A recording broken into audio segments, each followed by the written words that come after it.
tahun ni 2019, yang dalam masjid ni akan ada yang meninggal dunia, insya-Allah. Bukan saya doa suruh mati tau.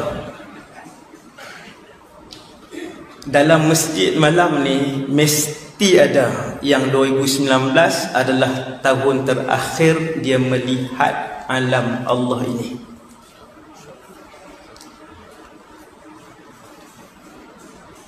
Subhanallah. Dan malam ni dia akan mendengar perjalanannya ke alam barzakh. Tu gerun dah tu.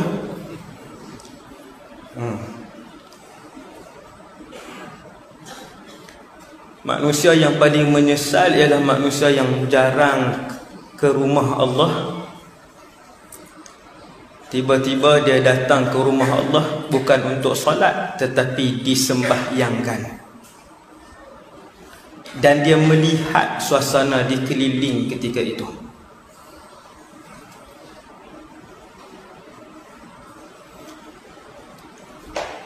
Rumah Allah ni, orang yang selalu datang bermaksud Allah sayang dia.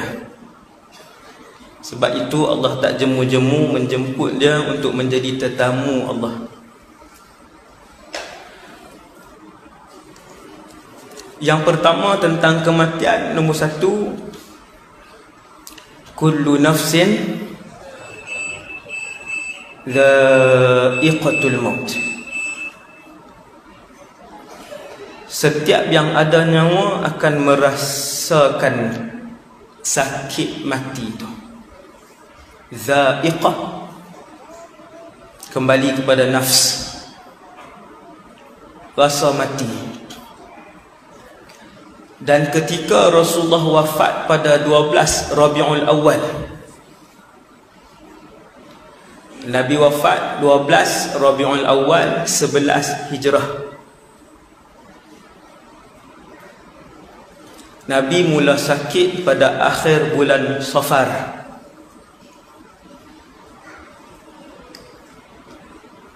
Nabi pernah diracun selepas perang Khaybar. Kesan racun yang membunuh seorang sahabat Nabi itu, sebab racun tu dimasukkan dalam daging kambing, sahabat makanlah, mati sahabat. Rasulullah kunyah. Daging itu bercakap, ya Rasulullah, inni masmumah wasyatukul inni masmum wasyatukuluha masmumah. Waktu Nabi kunyah daging yang diracunkan itu, daging itu bercakap, ya Rasulullah, aku diracunkan. Kesan racun pembunuh itu sampai tahun 11 Hijrah, saat-saat Nabi wafat. Saya tak keluar tajuk, masih lagi tajuk kematian. Nabi sebut kat Sayyidatuna Aisyah bahawa aku masih merasakan sakibaki kesakitan racun itu, wahai Aisyah. Bulan Safar. Kemudian Nabi sakit. Kemudian sampai 11 Rabiul Awal Nabi mula pitam, Nabi jaga sampai 12 Rabiul Awal Nabi pitam dan Nabi jaga. Ketika dekat dengan saat kewafatan, menyapu air ke muka dan badannya sambil Nabi sebut, la ilaha illallah inna lil mauti sakarat. Tiada Tuhan yang disembah melainkan Allah, sesungguhnya bagi kematian itu kesakitan. Mati mesti sakit, sehinggakan orang yang mati pertama rohnya ditarik, saya dan itulah kematian. kalla idza balagatit taraqiya wa qila man raq wa dhanna annahu al-firaq. Dhanna bermaksud aiqana, bukan syak. Dan dia yakin ketika mana roh sedang mula keluar, itulah kematian. Sebab apa? Sebab tidak ada manusia yang pernah rasa kesakitan seperti sakit mati. Orang soleh ke, pengurusi JAKIM ke, mufti ke, ulama ke, merasai sakit mati kerana Nabi sallallahu alaihi wasallam merasai kesakitan kematian. Kata Sayyidatuna Aisyah, aku melihat Nabi sakarat dan aku melihat bagaimana Nabi merasai dan menghadapi kesakitan mati. Kalau Nabi sakit, kita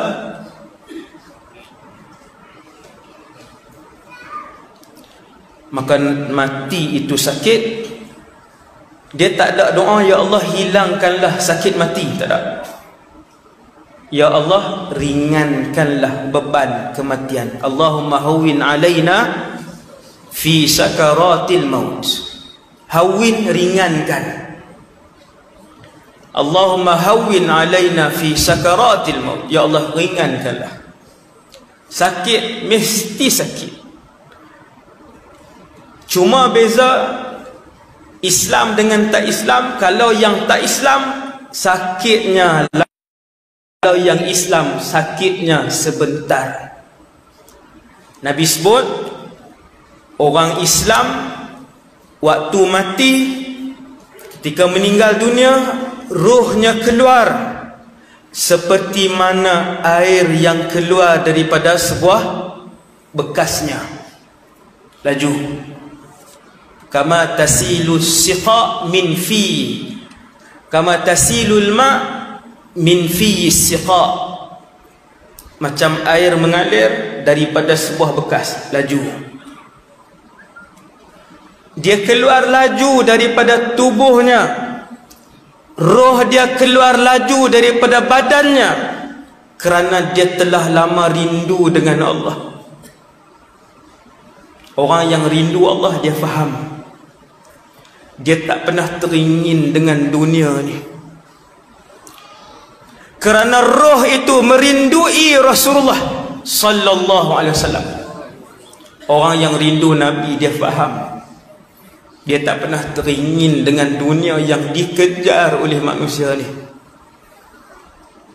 Sebab tu bila Israel ataupun nama yang sahih Malakul Maut datang jemput roh dia, ya ayyatuhar ruhut tayyibah, wahai roh yang baik, keluar. Dia pun rasa sakit, dia tahu ini kematian, bersegera roh dia keluar.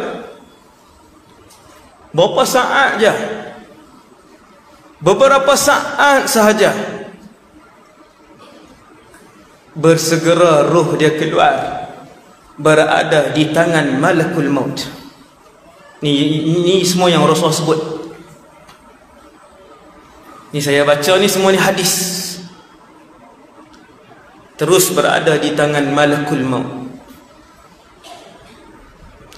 Yang keempat,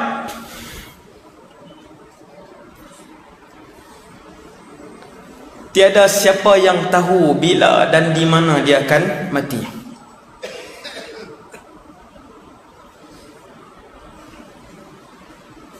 Bila, di mana, bagaimana mati, yang tu Nabi sebut, iaitu setiap orang akan mati mengikut cara kehidupannya. Kaki arak, yang kaki mabuk, dia akan mati dalam keadaan begitulah, mabuk dan minum arak. Ending hidup dia. Dan orang yang selalu melazimi ibadah, maka kematiannya dalam keadaan insya-Allah beribadah kepada Allah.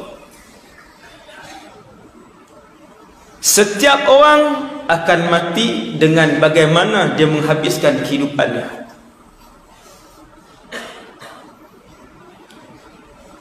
Dan kita tak tahu mana kita nak mati.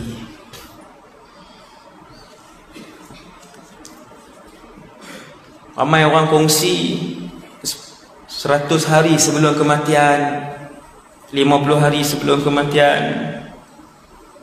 10 hari sebelum kematian. Kalaulah tanda kematian itu berlaku kepada semua orang, tanda hak berapa hari tu, kalau ke semua orang merasakan tanda itu, maka MH17 tak ada siapa naik. Kan jelas tanda tu, dia beritahu jelas. Saya nak bagi tahu tuan-tuan sekalian, tak ada siapa tahu dan tiada tanda untuk mati.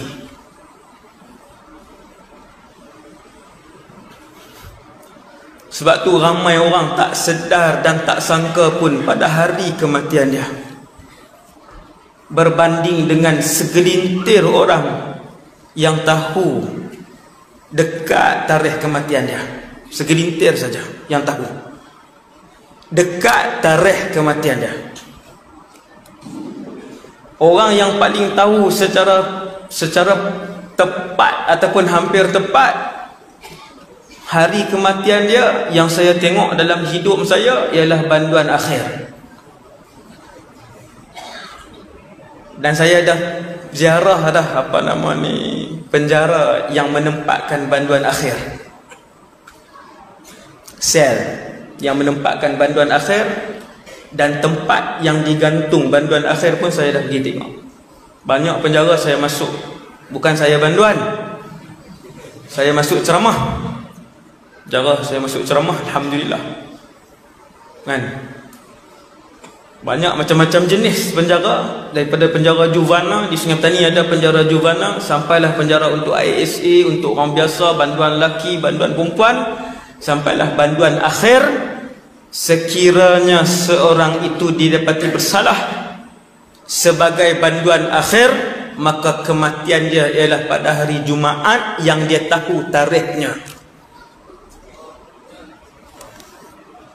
Dia tahu tarikhnya. Dan penggantungan itu akan dilakukan di antara jam 6 pagi hingga jam 7 pagi Jumaat pada minggu sekian.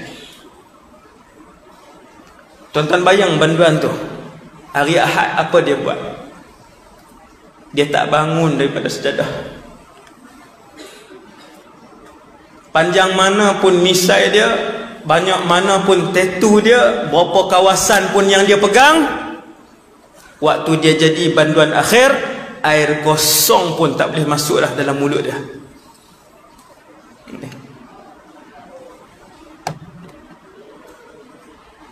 Pihak penjara bagi peluang hari terakhir untuk banduan akhir pilih menu yang dia nak, tapi tak lebih RM6.50. Tadi saya makan sotong goreng tepung RM6.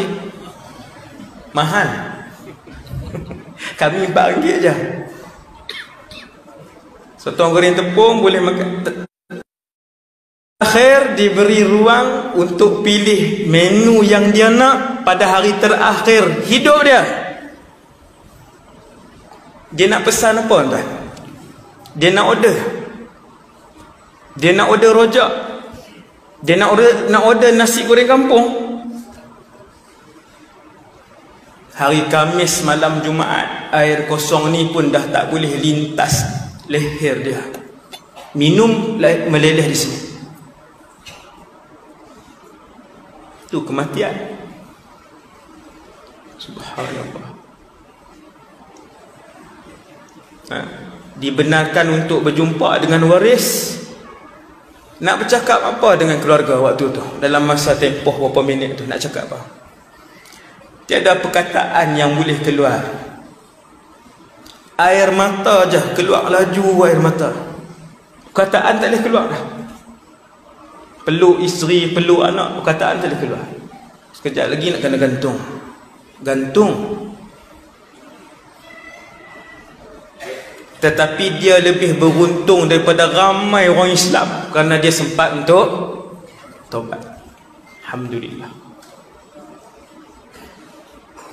Ramai orang tak tahu pun hari itu adalah hari kematian dia. Majoriti orang tak tahu.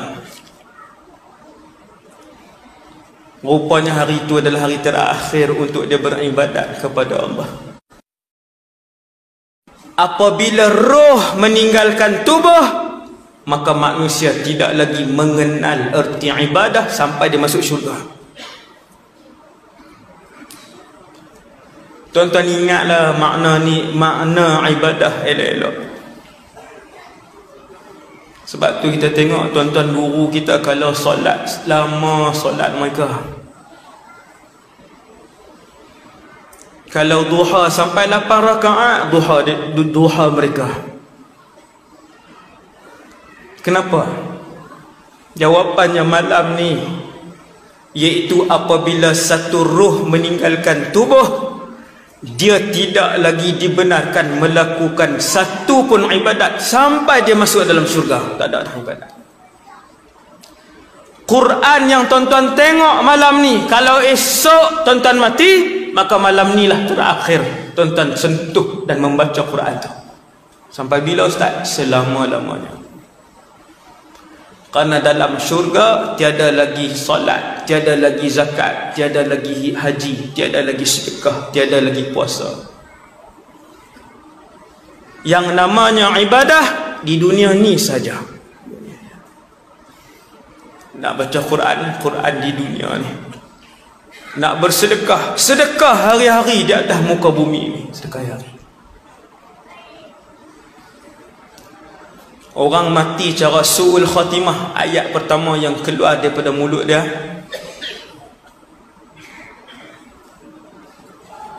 orang yang mati dalam keadaan su'ul khatimah, ayat pertama yang keluar dari mulut dia di alam barzakh, qala rabbi rji'un.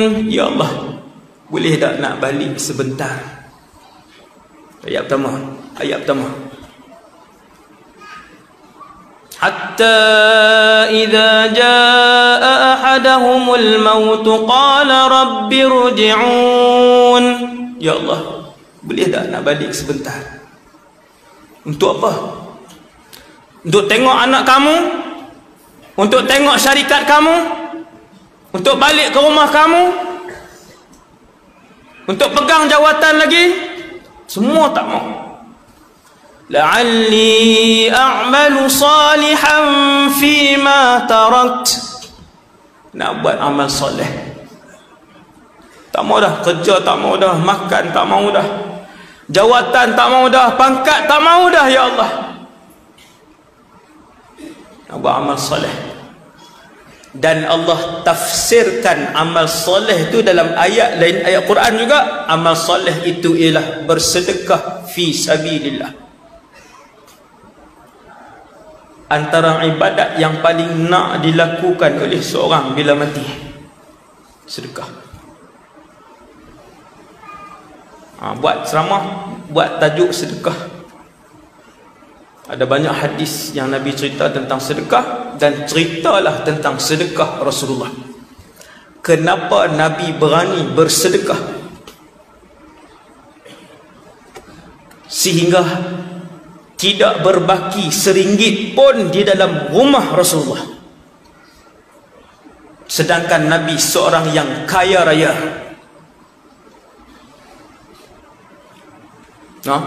Walaupun kaya, tidak pernah harta di dalam rumah Nabi yang sampai pada waktu pagi kekal pada waktu petang, tak pernah habis. Banyak mana yang Nabi dapat ditimbun emas di depan rumah Nabi untuk Rasulullah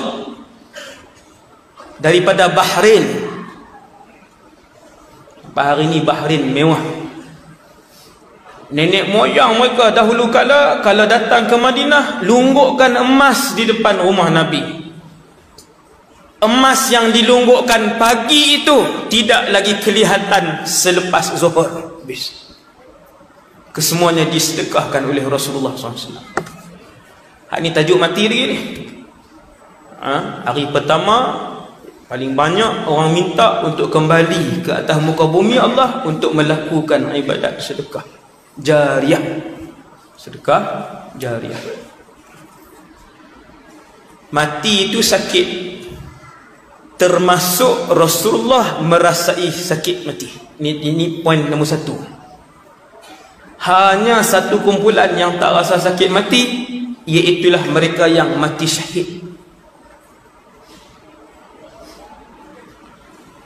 Para awliya rasa tak sakit mati? Para awliya rasa.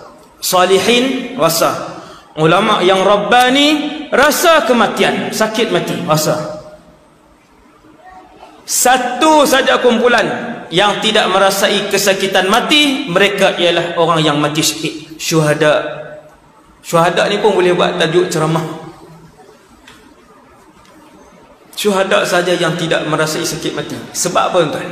Satu, syuhada ni orang yang apabila esok Nabi umumkan, esok kita akan bergerak Khaybar untuk berperang, semua tinggalkan anak, tinggalkan isteri, tinggalkan rumah, tinggalkan kerja, tinggalkan duit dalam simpanan, tinggalkan kereta, kalau sanggup esok bersama Rasulullah. Sanggupkah? Benda pertama datang ke fikiran apa? KWSP ada 86,000 dah. Takkan nak tinggal Ustaz? Sedaplah isteri saya. Benda pertama ketika diumum untuk berperang dan mati syahid, anak 4 orang pergi bersekolah Ustaz. 4 orang sekolah, baru lepas orang lagi 4. Nak pergi macam mana Ustaz? Maka ramailah yang takkan boleh pergi ke medan perang untuk mati syahid. Ramai yang terungkap di dalam hati dia sekarang ni mustahil untuk pergi dalam keadaan macam ni. Tapi perang dah tak ada dah Ustaz. Habis dah ni, zaman ni bukan zaman perang ni. Ni zaman moden Ustaz. Zaman WhatsApp, zaman kita naik kereta, zaman kita internet. Maka pemikiran itu salah. Kerana malam ni saya nak bagi tahu kepada tuan-tuan, peluang untuk umat Nabi Muhammad 2019 mati syahid masih lagi terbuka, sebab Imam Mahdi belum lagi keluar. Dah dengar tajuk Imam Mahdi? 2 jam. Imam Mahdi. Saya belajar di Syria, alhamdulillah. Peperangan terbesar dunia yang akan dipimpin oleh Imam Mahdi akan berlaku. Yang tu hadis riwayat Imam Muslim, tak ada khilaf. Tu trailer je tu saya sebut tu. Cerita penuh cari sendiri. Nak sebut tentang kematian tadi. Sehingga malam ini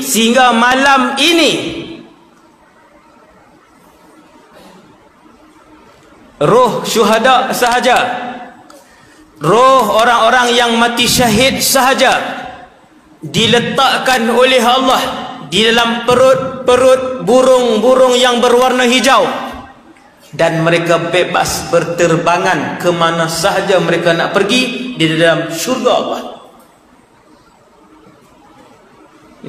Sampai malam ni, sampai sekarang saya sedang bercakap, roh para syuhada mereka telah pun ronda dan telah pun melihat syurga. Mulianya syuhada, kerana betapa sikitnya orang yang berani untuk mati syahid dan meninggalkan dunia yang sedang dia genggam. Anak baru 2 orang, dua-dua kecil Ustaz, takkan nak pergi? Kalau kita kata takkan nak pergi, begitulah jawapan yang Allah bagi. Takkan aku nak bagi syurga kepada kamu. Macam tu je. Sebab tu Nabi sebut, man ahabba liqa Allah, ni masih lagi tentang mati ni. Ahabballahu liqa'ah. Sesiapa yang suka dan merindui untuk bertemu dengan Allah, daripada sini ya, dia tak sebut sini tak jadi. Yang ni yang saya tunjuk kat tuan-tuan ni di padang mahsyar esok dipateri oleh Allah. Satu perkataan pun dia tak boleh sebut. Kerana mulut akan dihukum. Sebab di dunia dulu dia sebut benda yang benar dan benda yang tidak benar. Man ahabba liqa Allah, siapa yang rindu Allah, ahabballahu liqa'ah, Allah juga merindui dia. Hati kita boleh jawab. Hati masing-masing boleh jawab. Tunduk, pejam mata seminit, rindu dah Allah, teringat dah Allah. Hati kita akan jawab tak teringat pun. Setiap orang tak boleh bohong hati dia. Dia tak boleh bohong hati dia. Dan dia tak boleh tunding jari kepada orang sebelah, kamu cinta Allah, kamu tak cinta Allah, tak boleh. Tetapi dia boleh bertanya diri dia sendiri, apakah dia merindui Allah? Kalau hati dia merindui Allah, air mata dia mengalir laju, ketahuilah Allah juga sedang merindui dia. Nabi sebut, wa man kariha liqa Allah, sesiapa yang benci untuk bertemu dengan Allah. Ada enggak?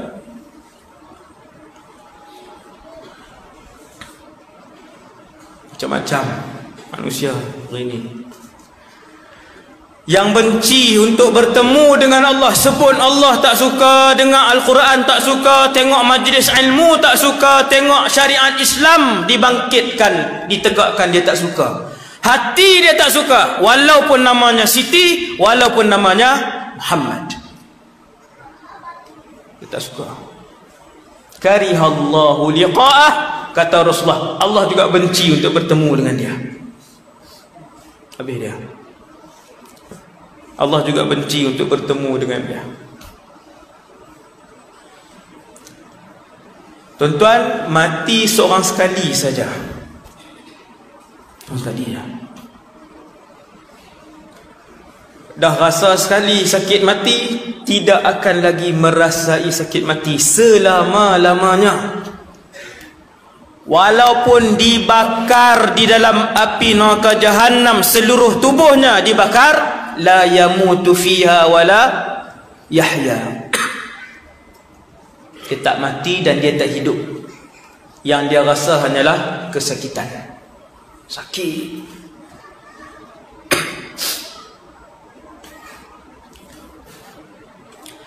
Beberapa hari lepas ada satu orang, masih kisah kematian. Dia WhatsApp saya, dia kata, Ustaz, saya perlu jawapan segera. Saya kenal rapat dengan dia. Saya perlu jawapan segera. Sekarang saya di Madinah. Berapa tahun lepas ada seorang ustaz bermimpi saya meninggal di Raudah. Dan beberapa hari lepas, orang yang WhatsApp saya ni, dia WhatsApp waktu tu dia duduk di Madinah, dan dia kata beberapa hari lepas di Madinah saya mimpi saya mati di dalam Raudah. Ustaz, adakah itu tanda lagi beberapa hari saya akan mati di Raudah? Saya balas satu ayat je. Saya kata, tidak ada siapa yang tahu bila dan di mana dia akan mati. Senang jawapan saya. Ustaz, dia mimpi ke? Dia mimpi ke? Tiada siapa yang tahu bila dan dia mana dia akan mati. Dia balas balik, terima kasih Ustaz. Dia tak cakap banyak, tetapi saya mimpi Ustaz. Tapi saya mimpi di Madinah Ustaz. Alhamdulillah, dia tak cakap banyak. Tapi Ustaz, saya mimpi. Murabi dia mimpi. Saya kata, tiada siapa yang tahu bila dan di mana dia akan mati. Pegang yang tu. Pegang yang tu. Sentiasa bersedia untuk bertemu dengan Allah. Sentiasa melakukan ibadat kepada Allah. Bukan duk tunggu, duk kira bila nak mati.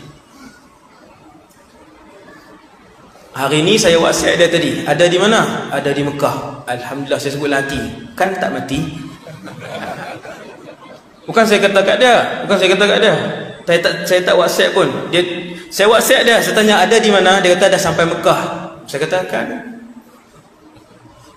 Tuan-tuan, murabbi dia mimpi, dia pun mimpi di Mekah waktu tu.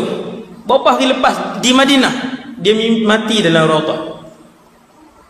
Saya kata mimpi tuan mungkin bermaksud insya-Allah tuan mati di dalam raudhah, dan mungkin juga bermaksud insya-Allah tuan mati dalam keadaan husnul khatimah. Wallahu a'lam. Tuan-tuan, kalau kita tunggu kan, dia pun mursyid dia bagi tahu, mursyid dia mimpi dia mati dalam raudhah, dia pula mimpi di Madinah mati dalam raudhah. Dia kata di Madinah lagi 2 hari. Oi, tak boleh makan dah ni. Isteri dia sakit pun dia tak boleh ni, memang akan mati ni.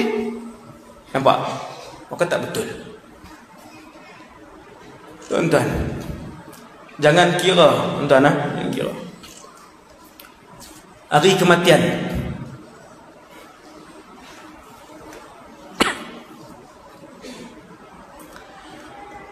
Bila hari kematian, tak ada botol air, ada tak botol? Nak tunjuk orang mati. Bismillah. Alhamdulillah.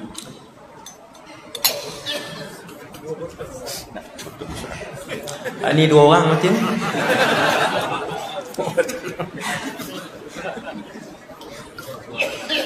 Ayat tu sikit. Hari kematian, orang dua sakit nazak. Kebanyakan kita nazak.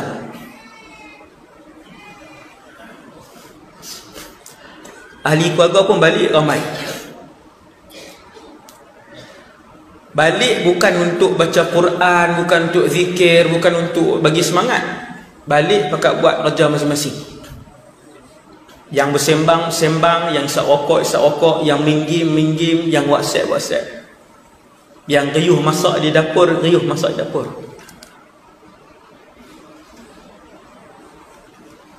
Patutnya bila ahli keluarga tu sakit, yang lain datang baca Quran dengan tenang. Anaknya, cucunya, anak saudaranya keliling baca. Sebab tu untung kalau ramai anak soleh. Sebab anak soleh ni bila dia sebut subhanallah, bila dia puji Allah, dia zikir, pahala itu juga akan dikongsikan ke dalam akaun ibu dan ayah dia tanpa tangguh-tangguh. Instant transfer terus masuk. Dia tak ada selepas 3 hari, lepas 18 jam. Anak soleh. Anak soleh kalau 8.30 dia angkat tangan, Rabbighfirli dzunubi wali walidayya, 8.30 itu jugalah terang benderang barzakh ayahnya dan ibu dia. Dia tak ada tangguh-tangguh. Maka ramaikan anak soleh.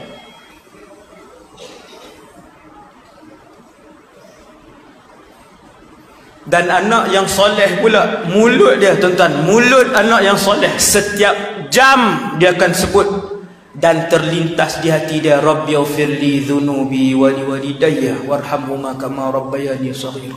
Setiap jam.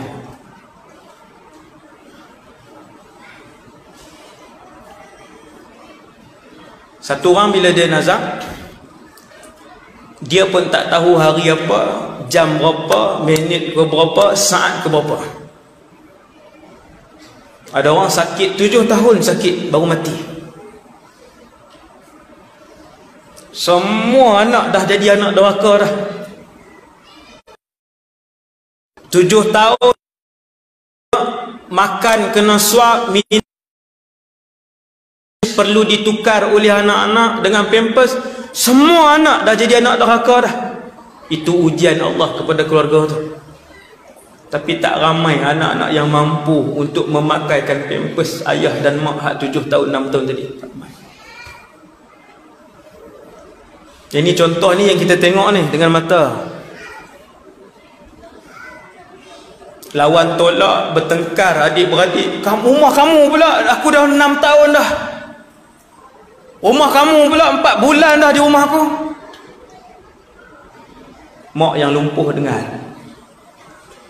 mengeleh air mata. Subhanallah. Sebab tu ibu dan ayah yang soleh, dia berdoa apa? Saya pernah dengar ni.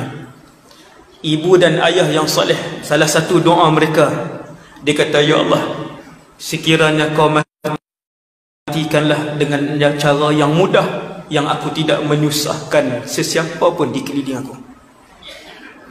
Sebab dia tahu kalau Allah uji dia sakit yang melantar, tak boleh gerak, itu bermaksud ujian besar kepada anak-anak dia, untuk menjadi anak yang taat dan soleh, yang akan dilimpahkan oleh Allah kebahagiaan dan rezeki yang melimpah kalau dia berkhidmat, ataupun dia akan jadi anak yang derhaka, yang setiap hari dilaknat oleh Allah dan seluruh makhluk.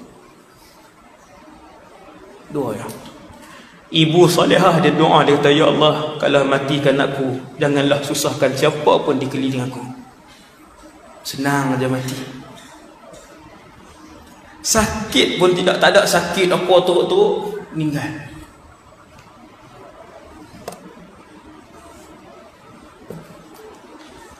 Kalau satu orang itu mati ketika dia baca Quran, tuan-tuan sekalian, maka ketahuilah Allah yang pilih untuk dia mati ketika baca Quran. Cara kematian tak boleh dipilih oleh sesiapa pun orang itu.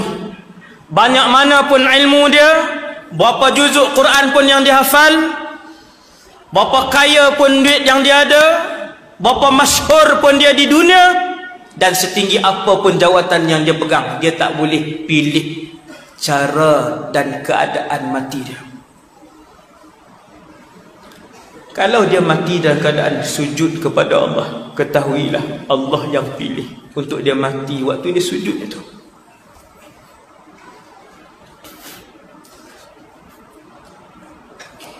Saya suka sebut kisah ni, tapi malam ni saya tak sebut, sebab masa tak panjang. Satu orang yang mati, saya belum pernah melihat sesiapa pun yang boleh menandingi makcik tu, yang mati dalam keadaan sujud kepada Allah pada malam Jumaat pada bulan Ramadan selepas berbuka puasa. Tunjuk seorang kat saya, dan dia jiran saya.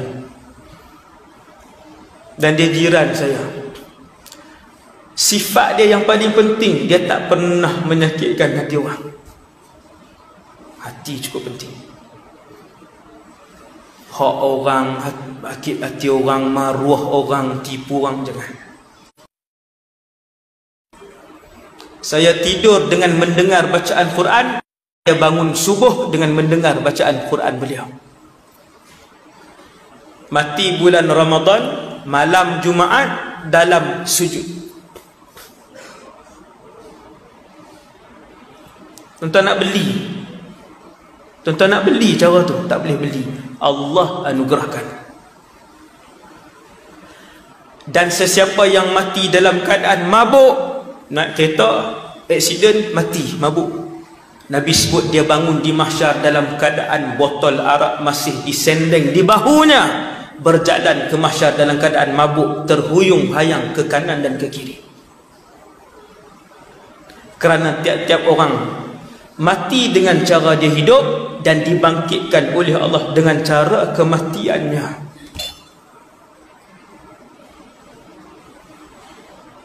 Subhanallah. Allahumma khtim lana bihusnil khatimah. Ya Allah, matikanlah kami dengan cara husnul khatimah.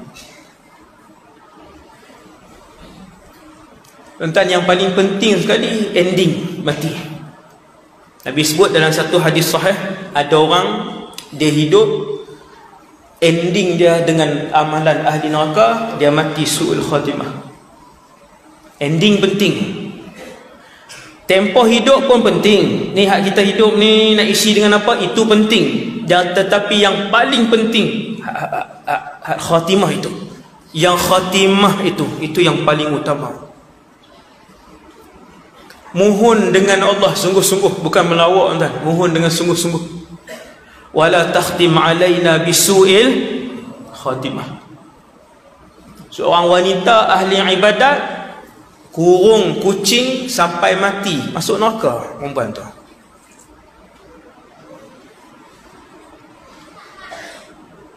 Seorang lelaki bunuh 100 orang, hadis sahih. Seorang lelaki bunuh 100 orang. Angka 100 tu tuan-tuan bukan kiasan. Dia bunuh 100 orang. Bulan ni bunuh, lepas 6 bulan bunuh orang, tahun depan bunuh orang. Bunuh tuan-tuan, bukan jentik telinga.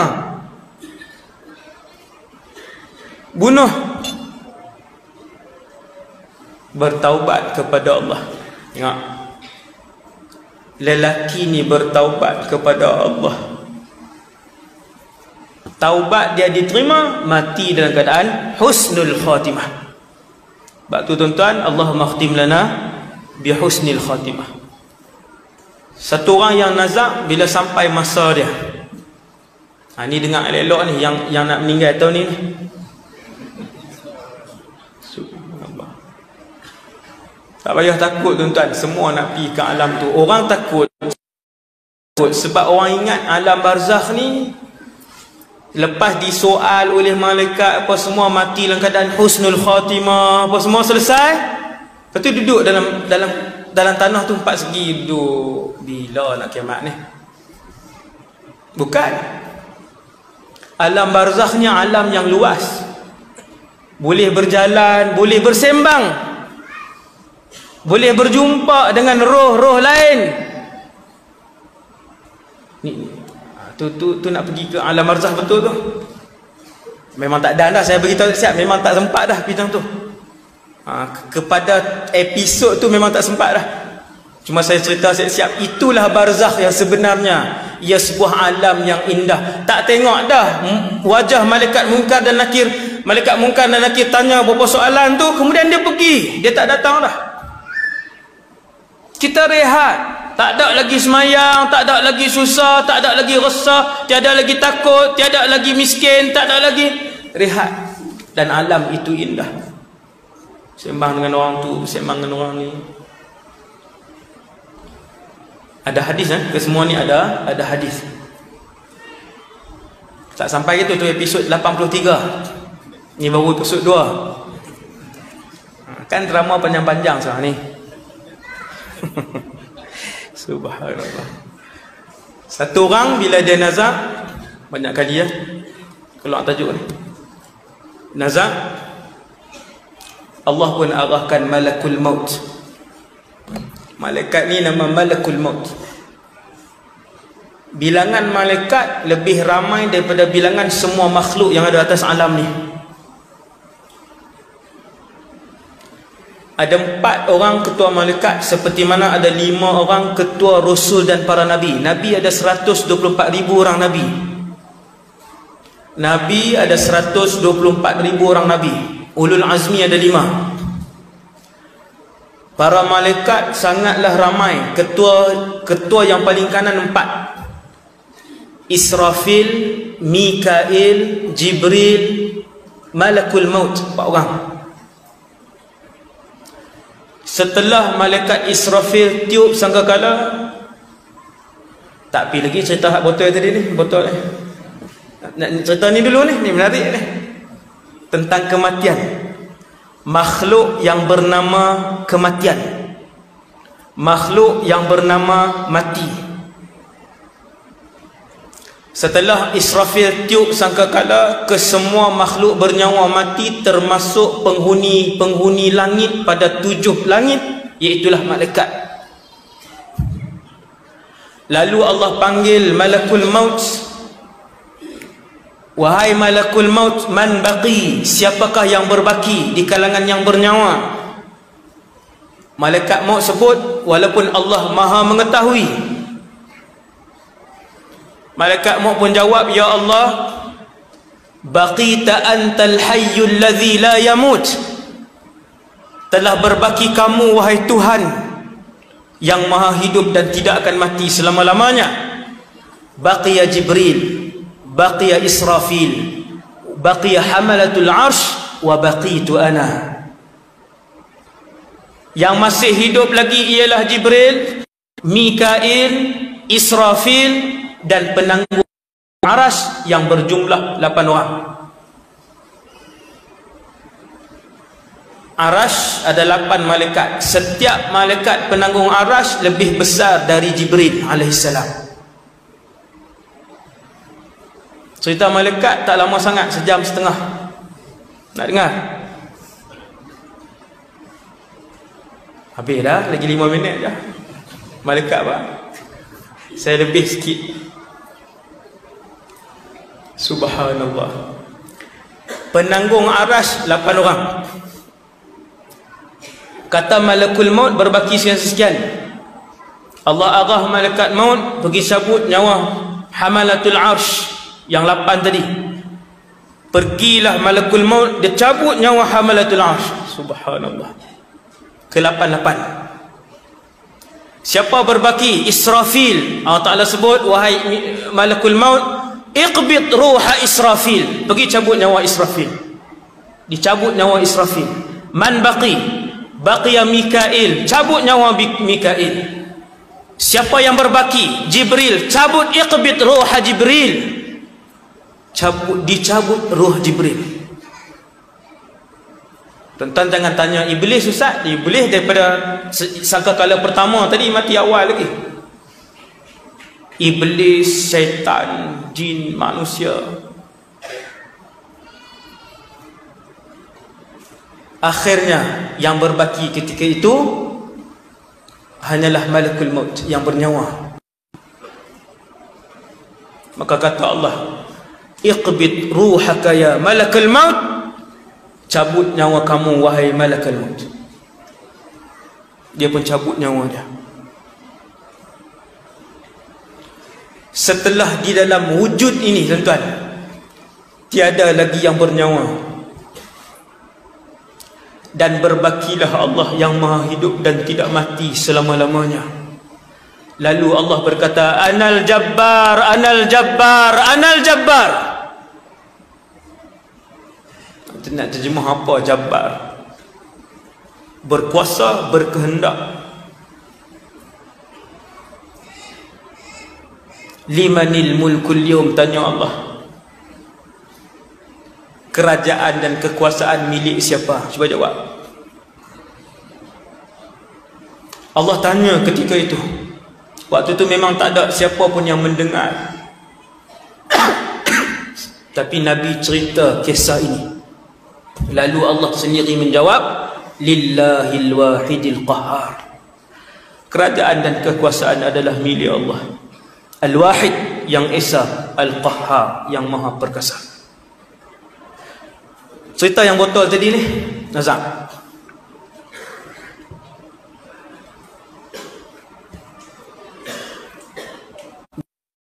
Tu dia. Allah pun arahkan malakul maut. Turun. Kenapa saya kata turun? Sebab tempat tinggal malaikat ialah langit. Sampai malam ni kau Ustaz? Ya, sehingga malam ini maskanul malaikah as-samawatus sab'. Tempat tinggal seluruh malaikat adalah langit 1 sampai langit 7. Bila ada malaikat yang bertugas, dia akan turun ke bawah. Dia akan turun. Langit ke berapa pun dia akan turun. Sebab tu Jibril pernah duduk dengan Nabi Muhammad. Waktu tu Jibril dengan rupa paras manusia. Jibril rupa paras manusia. Pintu langit terbuka, Jibril pun tengok. Jibril kata, wahai Muhammad, malaikat ini tak pernah turun sejak dia diciptakan. Jibril tengok, dia kenal lah ke semua. Dia ketua malaikat. Dia kata, wahai Muhammad, malaikat ini tidak pernah turun semenjak dia diciptakan. Kemudian malaikat itu turun. Dia berupa dengan rupa manusia, malaikat itu. Ini adalah kitab akidah. Akidah kita, akidah Asy'ariyah kita. Dia turun, dia berupa dengan rupa manusia, dia pun datang. Takat tu je lah cerita, panjang cerita dia. Apa yang berlaku? Itu cari sendiri. Tuan-tuan, dia ni sakit nazam. Sampai saat dia mati, malakul maut pun datang. Apabila malakul maut datang, dia tidak datang berseorangan. Malakul maut akan datang dengan satu kumpulan, sama ada kumpulan itu adalah kumpulan malaikat rahmat, insya-Allah untuk kita semua, ataupun malaikat maut akan turun dengan sekumpulan malaikat azab wal a'yadzu billah untuk orang kafir ataupun orang fasik dan munafik. Islam tapi petang-petang pakai seluar pendek. Islam tapi masih lagi berjudi. Islam tapi berurusan dengan riba sudah berpuluh-puluh tahun. Fasik. Fasik. Bila malakul maut datang, dia akan berada di kepala. Tuan-tuan tak perlu kosongkan kawasan tu, sebab dia berada di alam lain. Saat lagi duk buat adat baru, kosongkan ni tani kosong. Malaikat maut nak duduk banyak cantik. Ingat besar untuk seorang kah? Nabi sebut dalam hadis sahih, malakul maut akan turun dan dia akan berada di kepala. Di belakang dia satu kumpulan, satu je kumpulan, bertindih-tindih para malaikat sampai ke langit. Sama ada pasukan malaikat rahmat atau pasukan malaikat azab.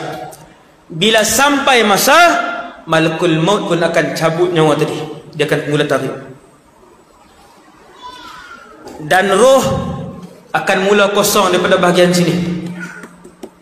Tarik di sini, roh akan mula kosong daripada bahagian kaki. Bila tarik, dia sakit, dan ketika dia rasa sakit mati, dia tahu wa dhanna annahu al-firaq, dia yakin inilah kematian. Dia tahu ni mati. Bila dia mula rasa sakit satu badan tu, dan kaki dia akan mula kosong. Tuan-tuan tengok ni air ni. Apa bagi air nak habis dah pula. Air ni seperti roh. Kalau bagi banyak sikit cantiklah. Nah, dia seperti roh. Bila roh ni keluar, dia akan mula kosong di kaki. Kita akan rasa kosong di kaki. Kaki tak boleh gerak. Atas masih lagi boleh ni, tangan masih boleh. Kemudian roh tu akan bergerak naik ke atas. Dia kosongkan kawasan lutut ke bawah. Dia kosong kawasan pinggang ke bawah. Sakit tak? Sakit. Sakit tak sakit? Sekejap atau lama. Husnul khatimah, sakitnya sekejap saja, insya-Allah. Kosong sampai sini, kemudian ruh naik. Seperti yang saya sebut tadi, ruh itu keluar dengan laju dan mudah, sebab dia pun merindui Allah. Sangat merindui Allah. Dia keluar laju ni. Kemudian bila dia sampai di sini, dia bunyi. Maksudnya dah sampai di sini. Tuan-tuan dengar ada adik-beradik saudara mara yang dah nazak, pergi duduk di sebelah. Duduk di sebelah. Tengok bagaimana orang sakaratul maut menginsafkan orang-orang yang beriman. Sebut di telinga ibu dan ayah kita perlahan-lahan. La ilaha illallah. Kataan tu je. Jangan laju-laju. Sebab orang yang mati ni seolah-olah dia berada di tengah lautan yang luas. Apa sahaja yang dicampakkan ketika itu, dia akan meragut dan merampasnya. Dia akan ambil. Kalau waktu dia tenggelam timbul di lautan yang luas itu perkataan yang dia dengar, iaitulah la ilaha illallah, maka perkataan itulah yang akan dipegang dan disebut oleh hati dan mulut dia. Bila tengok nazak, boleh tahu tuan-tuan, bila tengok nazak ni kita kan bisik di telinga dia. Jangan paksa dia, sebutlah ya, sebutlah ya. Bukan dia nak boleh sebut la ilaha, tengok muka kita dia dah tak berdaya dah waktu tu. Hati dan mulut dia akan perlahan sebut. Dan waktu tu dia dah tak boleh ingat apa dah. kecualilah bantuan-bantuan yang diberikan di sekeliling dia dengan sebutan laqinu mautakum, sebut di telinga orang yang hampir mati dengan perkataan la ilaha illallah. Berhenti sekejap, lama sikit sebut pula. Kemudian roh pun keluar. Waktu roh dah sampai di kerongkongan, Arab panggil ghargharah. Arab panggil ghargharah. Dia bunyi, ada yang bunyi kuat, ada yang bunyi perlahan, ada yang tak bunyi langsung. Ada bunyi bunyi perlahan. Duduk sini. Malaikat maut dia nak cabut semua. Roh yang telah pun bercantum dengan tulang belulang, darah dan daging kita, roh itulah yang nak ditarik keluar. Roh tu sakit. Apabila roh telah sampai di kerongkongan, ketahuilah saya dan kita semua, bahwasanya ketika itulah buat kali pertama kita akan melihat alam ghaib yang selama ni kita dengar, allazina yu'minuna bil ghaib. Orang beriman itu ialah orang yang mempercayai dengan alam dan urusan yang ghaib, perkara-perkara ghaib. Waktu roh sampai di kerongkongan ghargharah, waktu itulah mata kita akan ikut roh. Sebab tu orang meninggal dia tengok ke mana?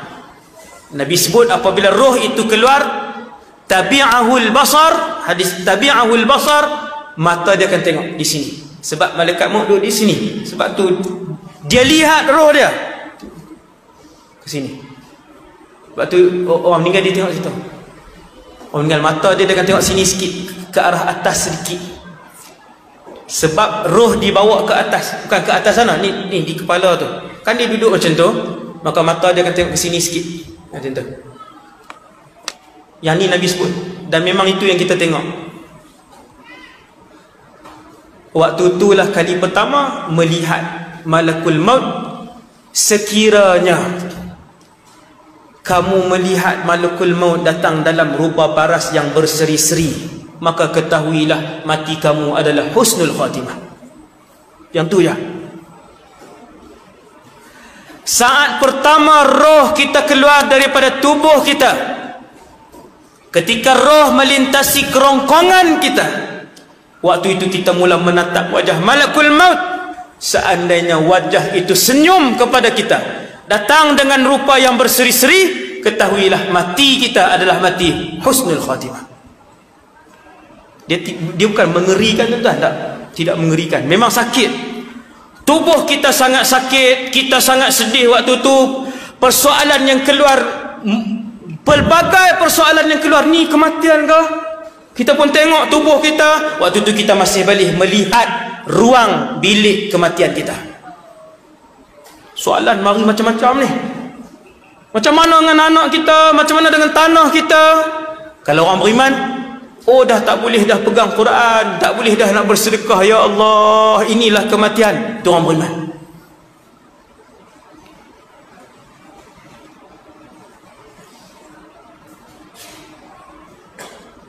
Orang yang husnul khatimah, dia keluar dalam keadaan dia sakit, semua orang akan tertanya-tanya, ni mati ke? Oh, ni mati. Ke semua orang, ustaz apa pun dia akan tertanya, ini mati. Dia akan merasa sedih. Mesti teringat, tuan-tuan. Semua memori dunia datang waktu tu. Dia terasa sedih, teringat macam mana itu, macam mana ini. Waktu tu malaikat rahmat yang ramai yang tadi Nabi sebut, bidul wujuh, kesemuanya mereka datang dalam keadaan wajah yang berseri-seri, senyum kepada kamu, sambil mereka sebut, alla takhafu wa la tahzanu. Aziz, saya tak baca daripada awal surah Fussilat ayat 30. Innal ladzina qalu rabbuna Allah, orang yang menyebut Tuhan aku, Tuhan aku Allah. Thumma istaqamu, kemudian dia berterusan melakukan ibadah kepada Allah, ketaatan kepada Allah sampailah dia wafat. Tatanazzalu alaihimul malaikah, para malaikat rahmat akan turun dengan bilangan yang ramai. Apa mereka sebut? Tuan-tuan, yang ni hari pertama, ayat pertama yang tuan-tuan akan dengar daripada mulut malaikat rahmat. Pasukan malaikat rahmat sekiranya mati kita husnul khatimah. Apa? Para malaikat ni ramai-ramai sebut datang kepada kita yang waktu itu berbentuk roh. Alla takhafu, jangan takut. Wala tahzanu, jangan sedih. Jangan takut, jangan sedih. Kematian kamu baik. Kamu akan dilayan oleh Allah dengan baik. Ahli keluarga kamu jangan risau. Kamu latih mereka dengan iman. Anak-anak kamu dah ajar baca Quran. Jangan risau. Kamu kan orang baik. Dia tak risau. Dan memang dia tak risau dah dengan anak dan isteri dia. Dia dah tinggalkan seorang isteri yang tutup aurat dengan sempurna. Dia dah tinggalkan anak-anak yang tak pernah tinggalkan solat, walaupun dia tak lihat anak-anak itu. Malaikat datang berbondong-bondong, bilangan mereka tersusun-susun sampai ke langit. Datang pujuk dia, ni tak payah risau, kamu orang baik, tak payah sedihlah. Ni kita nak pergi tempat pun tempat seronok. Barzakh, raudhatun min riyadil jannah. Barzakh, satu taman daripada taman syurga. Barzakh untuk orang yang mati husnul khatimah. Waktu itulah buat kali pertamanya kita akan melihat roh kita. Macam mana roh tuan? Wallahu a'lam. Saya pun tak tahu, kita semua tak tahu. Kita akan melihat roh kita buat kali pertama. Nabi kata roh itu akan berada di tangan malakul maut, lalu dibawa pakaian daripada syurga, pakaian syurga, dibalut roh itu, dan dibawa wangi-wangian syurga, dilumur pada roh itu.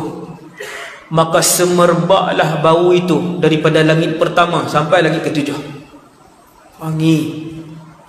Lalu dibawa roh itu ke mana tuan-tuan?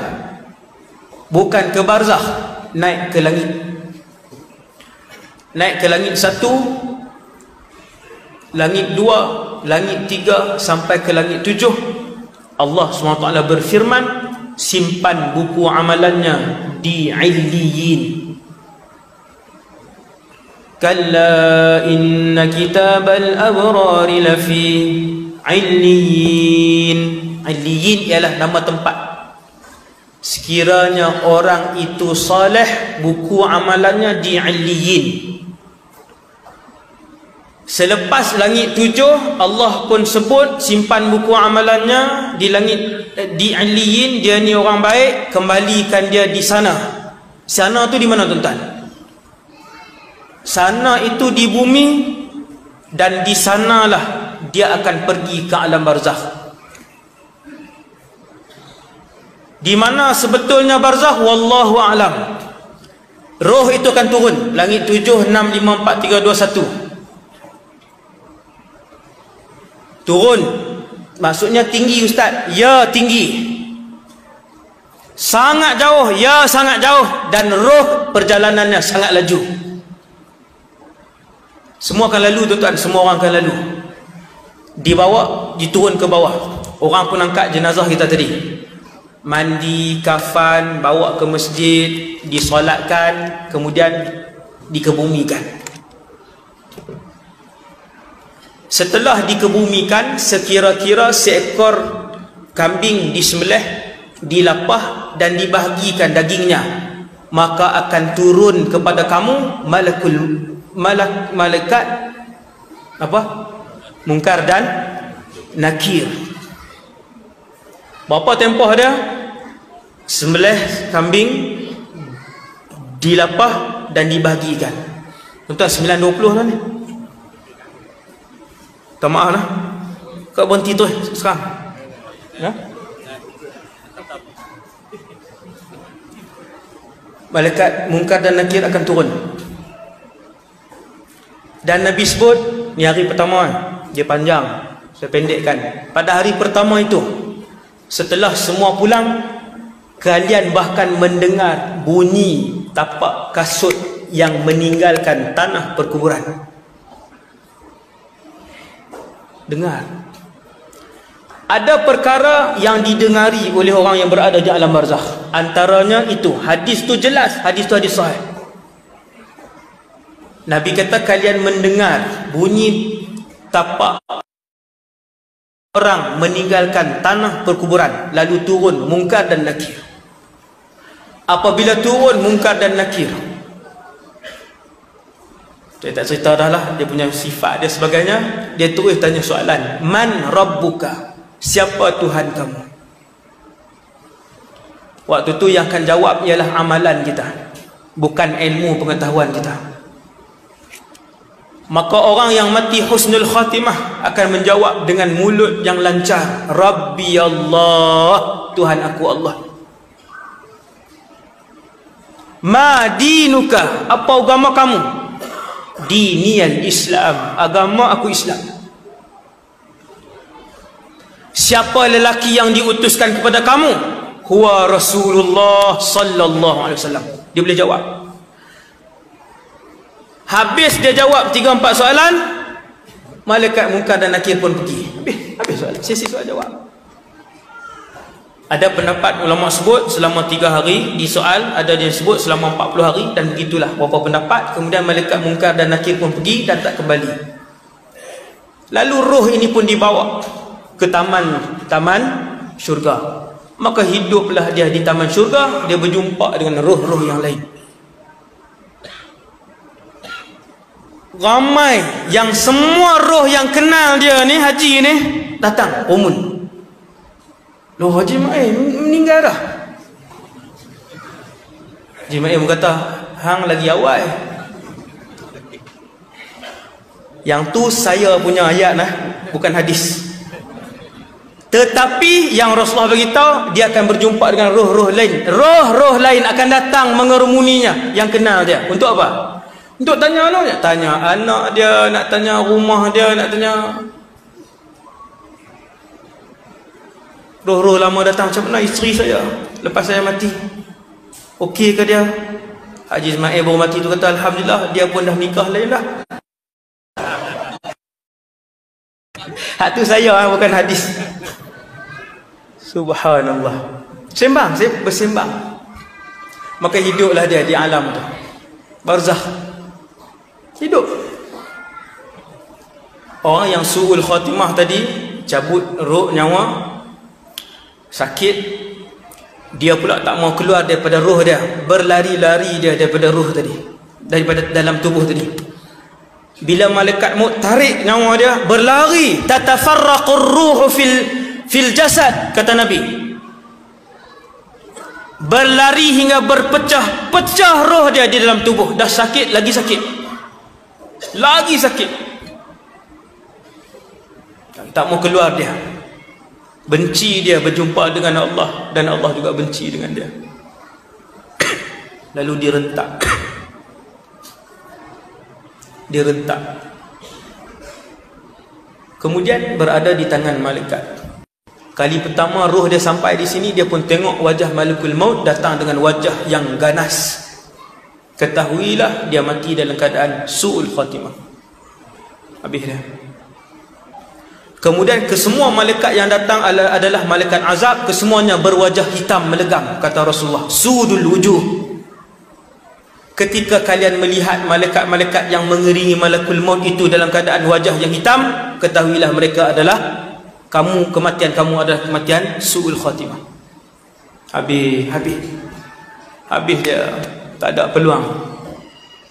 Lalu dia dibawa ke atas, macam biasa, naik ke langit. Bila sampai di langit pertama, pintu langit itu dalam keadaan ditutup dan tidak dibuka oleh malaikat. Kata malaikat, dia tidak diundang ke sini. Habis dia. Lemparkan rohnya ke bawah, lempar. Lalu dilempar dengan penuh kehinaan. Setelah dihalau oleh Allah dan para malaikat daripada langit. Orang yang mati su'ul khatimah, orang fasik, orang munafik, orang kafir, semua tak boleh naik langit pertama pun tak lepas. Fatahwi bihi rihu fi makanin sahiq. Ruh itu dilempar dengan laju, turun ke bawah dengan penuh kehinaan. Turun, dikembalikan ke alam barzakh. Datang malaikat Munkar dan Nakir. Lalu malaikat pun bertanya, man rabbuka, siapa Tuhan kamu? Amalan dia tak boleh jawab. Nabi sebut, dia kata duit tu. Tu Nabi sebut tuan, ada dalam hadis ni, hadis sahih ni. Bila dia disoal man rabbuka, siapa Tuhan kamu, dia kata la adri, aku tak tahu. Lalu dipukul. Yang mana pemukul besi itu sekiranya diletakkan di atas sebuah gunung, berkecailah gunung yang besar itu. Gunung berkecai tuan. Tubuh bercantum, tubuh tanya lagi, man rabbuka, siapa Allah Tuhan kamu? Tak boleh sebut, mulut dia tak boleh sebut. Dia tak boleh sebut dua perkataan, Rabbi Allah, dua perkataan je. Menyesal dia. Lalu dipukul, kemudian dia diseret ke alam barzakh, ke satu lubang daripada lubang neraka. Bermula dah siksaan dia di situ. Antara bentuk siksaan, kata Rasulullah, aku tengok dengan mata kepala aku sendiri. Nabi tengok dalam mimpi, dan mimpi para rasul itu adalah wahyu.